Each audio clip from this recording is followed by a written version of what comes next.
I present to you Mr. Kishore P. Durg, Senior Managing Director, Cloud First Global Service Lead, Technology Ventures and Acquisition Lead, Accenture Technology. Good morning to all of you. This is Kishore Durg. I'm the Senior Managing Director in Accenture Cloud First Global Services. I'm absolutely delighted to be here with all of you. Cloud adoption has increased by an order of magnitude in recent months. And we're entering into an era of compressed transformation. And cloud is the single most powerful tool organizations have to master change in an era of compressed transformation. What we are seeing with cloud is that it is helping a lot of the executives in this firm to kind of scale up. And in terms of direct response to COVID-19, we're seeing 45% of the executives report that they are using cloud to do that. And what we are also seeing with this is that technology is no longer just a vehicle for success. It's also a vehicle where all possible successes depend on it. And that's what we are seeing with Accenture's Tech Vision 2021, just released last month. Cloud is now at the core of the company, not just the periphery. We believe most of the companies are about 20 to 30% in the cloud today, and we expect that about 80% will rapidly accelerate based on what we are seeing in the market. And we thought, a lot of these companies would take time, but we are seeing that the sudden rush, and we expect that to happen in the next 2 to 3 years. And that is because we are seeing that companies are realizing that cloud at scale is very, very critical for them to achieve cost efficiency, business resiliency, new experiences, and obviously compete in the marketplace between the leaders and the laggards.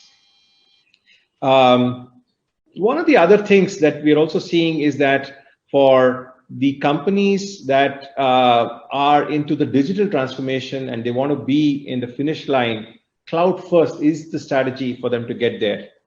Now let's think about what's happening in the market today. Before COVID, we commissioned a study with about 8,300 companies to understand what's the correlation between technology adoption and financial performance. And what we found in that top 10 companies in our survey, the revenue grew at a double rate compared to the laggards who were not adopting. And that is 25% of the companies. And the leaders who are far ahead of the technology adoption and cloud adoption saw a rapid acceleration in their revenue.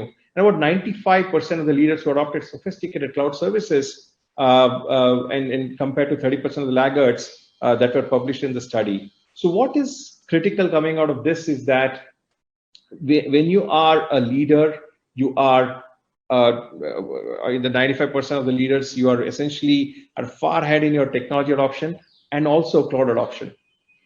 And other thing that we see is that a lot of the leaders who saw cloud as a catalyst and again, more cost efficient than a data center, and they tended to use a lot of the new technologies, develop higher levels of expertise, and sequence implementations in a very optimal way. It is essentially coming down to how they adopted new technology that really mattered to their financial performance. Now we're also seeing that top 10% of the companies are outperforming their laggards in revenue, not by a factor of 2, but a factor of 5. And this is again growing revenues 5x at the rate of their peers, and we expect this gap to even accelerate further. Because cloud is accelerating the rate of innovation in the world. And the more you're on the cloud, the faster that you actually innovate. Now consider a lot of the top 3 providers, Amazon Web Services, Microsoft and Google. They are investing a combined total of $200 million a day on R&D. And they're launching 50 new services every month. So for you as a client, now is the moment to embrace cloud at scale. Now let us see, what are the common barriers that we're realizing, as you get to full value of cloud investment, and again, cloud is a destination. There are a couple of things that you need to be aware of. Cloud migration, as people see today, is just the first step. It is not the full destination. Cloud is both in terms of the way we look at it, cloud is not just a destination, but it's also changing the operating model. It's a new way of life. We can break this into, I would say, three different steps. One is, you first migrate, which is essentially getting a lot of your workloads to cloud, in a very rapid way, secure way, and with confidence, and obviously selecting the right infrastructure for your business needs. The second one is about accelerate. What we call as accelerate is essentially taking, ramping up your organizational speed and agility to develop new architecture, modernize a lot of your applications and data.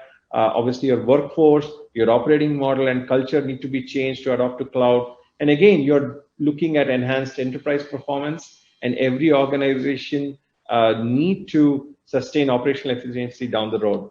The third one, we call it as grow and innovate, which is essentially using cloud to digitally transform and create greater differentiation between you and the competition in your industry. Obviously, laying a very strong foundation for rapid experimentation, innovation, and obviously it means that some of your products, services, experiences, and business functions would change. Now, one critical part with obviously your movement to cloud is it has to unleash the power of data.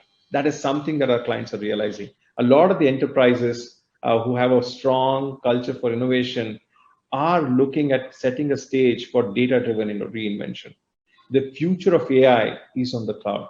You can't obviously fully tap into this future without a strong data on cloud foundation.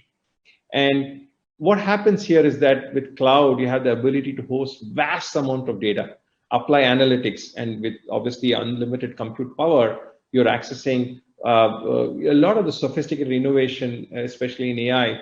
And again, this is helping a lot of the technology ecosystem at large to build a lot new services. And again, this in turn enables visionary companies that we are seeing to create net new products, new services, and obviously ultimately business value. So the future of AI is on the cloud, and data is actually the foundational element that helps you get there. Now, there's also the element of the new continuum, I would call it. What does this future of cloud look like?